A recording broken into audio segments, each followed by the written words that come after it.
Hi guys, and welcome back to a new video.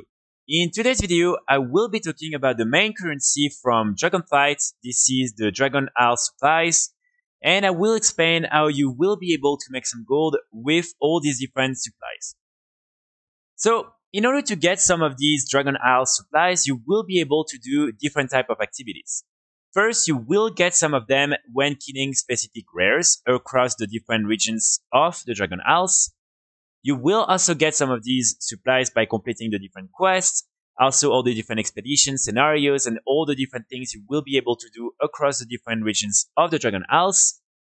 And finally, you will also get some of these supplies simply by opening all the different chests that you can find in all these different regions. So with these different supplies, you will be able to buy a lot of different items. Most of these items will be sold by the different quartermasters from the different reputations, and also by other vendors across all the different parts of the Dragon Isles.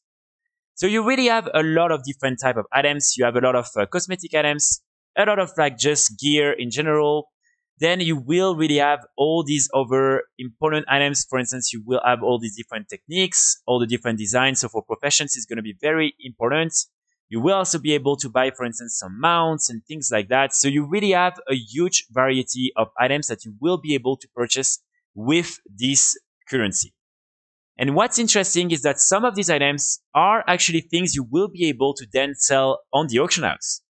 So what I want to do again in today's video is really go through all the different categories of items you will be able to buy and then sell on the auction house by using this currency, and try to explain whether I think these different items will be lucrative or not.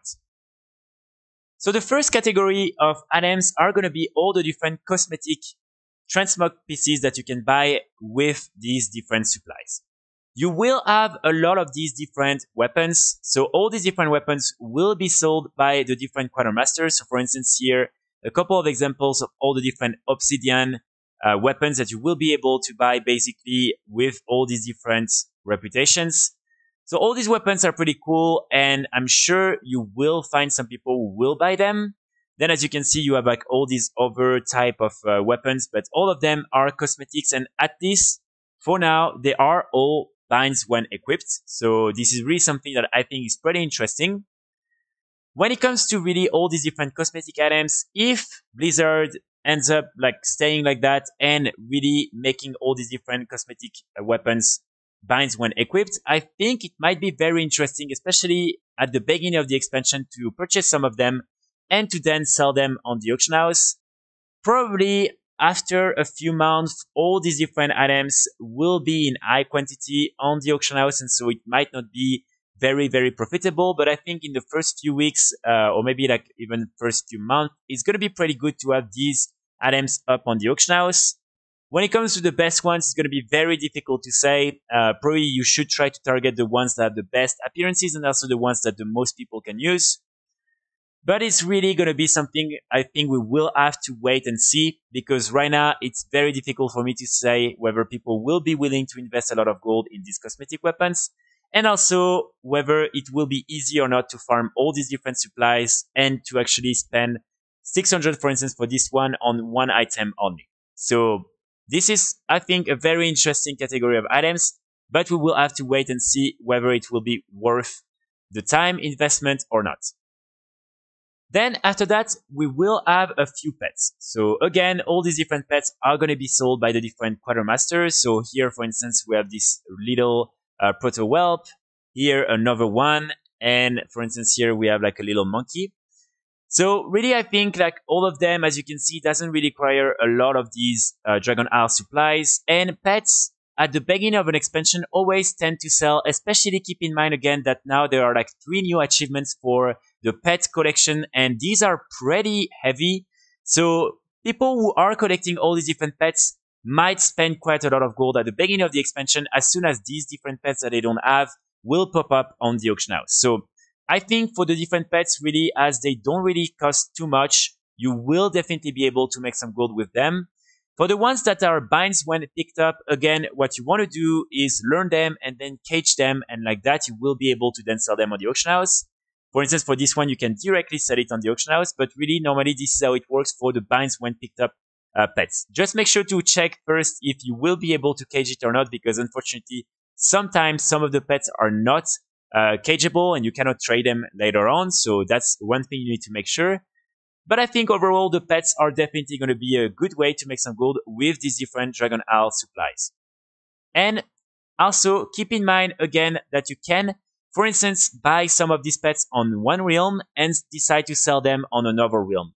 So later in the expansion, it will also be a good way. For instance, if you see that some low pop realms or over realms don't really have a lot of these pets up on the auction house and you have a lot of these Dragon Isle supplies, you can buy them on your main realm and then learn them and cage them and sell them on another realm. So I think that could be a really good way to also make some gold on other realms by using these different supplies. Then we will also have like a few toys. So we will have like a few of these different pillows. As you can see, these will be toys that you will be able to buy when reaching run-on 17 with the Dragon Scale Expedition. You will have 4 of them in total. And again, these are going to be like pretty good toys to post on the auction house, simply because, again, not everyone is going to upgrade all the different reputations. And also because maybe some people won't have like the currencies in order to buy them, and so they will simply buy the toys. So definitely, I think this is something interesting. Again, it doesn't seem to cost really a lot, at least of these Dragon Isle supplies. I don't know about these other items, if it's easy or not to get. But I would say overall, definitely something I would recommend you to post on the auction house as soon as you reach run-on 17. And again, then wait and see to maybe you will have some sales. Another interesting item is going to be the Essence of Awakening. So I talked about this item very recently. Basically, you will need this item in order to get the new mount, the Divine Kiss of Onara. So I think these ones won't really be worth a lot, especially after like the few first weeks. But this is still something, if you have a little bit extra Dragon Isle supplies and you want to try to make a little bit more gold, you can try to buy a few and post them on the auction house. Again, they will be sold by the Quartermaster Useng for the different centaur reputations. I really think this one could be very interesting, but again, this is only something that you will be able to make a little bit of gold in the first few weeks. After that, I think the prices are going to crash completely. And as this is a commodity, probably, yeah, there will have a lot of people selling them and the competition is going to be pretty intense.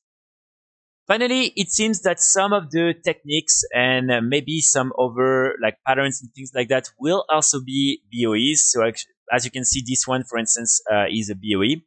So for these ones, really, I would say again, it's really up to you to see whether it's interesting or not. Like for instance, the item that you can then craft with it, is it something that people will be willing to spend some gold on or not? As you can also see here, apparently this is something you can buy for like normal 200 gold.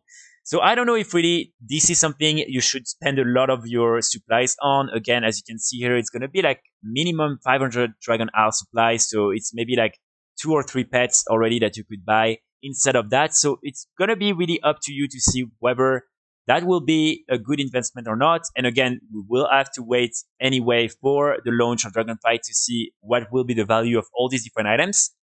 But this is also a category of items that apparently you will be able to purchase and then sell on the auction house by using these different Dragon Isle supplies. So, of course, it's very important to insist on the fact that right now this is only the beta. So some of the items that are right now listed as binds when used or equipped might change when the Dragonflight will launch, and they might all be binds when picked up. But I think you will still be able to find some items that you will then be able to sell on the auction house. And I really think it's going to be a good way to avoid having this currency that will then just pile up and start being useless. At least you will always be able to make a little bit of gold by using these different Dragon Isle supplies. So that's going to be pretty much it for today's video. I really hope you enjoy. I hope you will be able to make some gold with this currency when Dragonflight will launch. I will be back very soon with more guides and more videos. And in the meantime, I wish you all a great weekend. Bye!